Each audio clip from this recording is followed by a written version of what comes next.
जोहार वाविलाला जोहार वाविलाला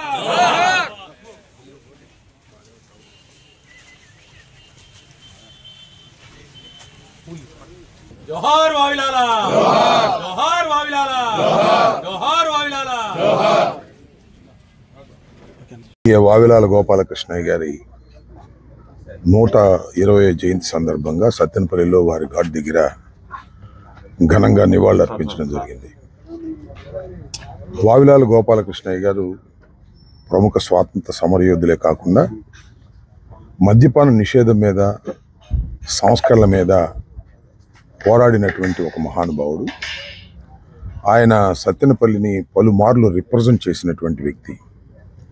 ఇండిపెండెంట్గా సత్తెనపల్లి నుంచి గెలుపొంది శాసనసభలో అనేక సమస్యల మీద ఆయన మాట్లాడారు, పోరాడారు. ఆయన అంటే అందరికీ కూడా చాలా అభిమానం. ఎందుకంటే నీతి నిజాయితీతో రాజకీయాలు చేసినటువంటి అరుదైన వ్యక్తుల్లో వావిలాల గోపాలకృష్ణయ్య గారు ఒకరు. వారు ఈ సత్తెనపల్లి ప్రాంతానికి చెందిన వారిగా ఉండటం సత్తెనపల్లి ప్రాంత ప్రజల యొక్క గర్వకారణంగా నేను భావిస్తాను. వారు రిప్రజెంట్ చేసినటువంటి నియోజకవర్గంలో నేను కూడా రిప్రజెంట్ చేయటం నా మహద్భాగ్యంగా భావిస్తూ వారికి ప్రతి సంవత్సరం ఎక్కడున్నా వచ్చి ఘనంగా నివాళులర్పించేటటువంటి సాంప్రదాయాన్ని నేను ఏర్పాటు చేసుకున్నానని ఈ సందర్భంగా తెలియచేస్తూ వారి 120వ జన్మదినాన్ని సందర్భంగా వారికి ఘనంగా నివాళులర్పిస్తున్నాం.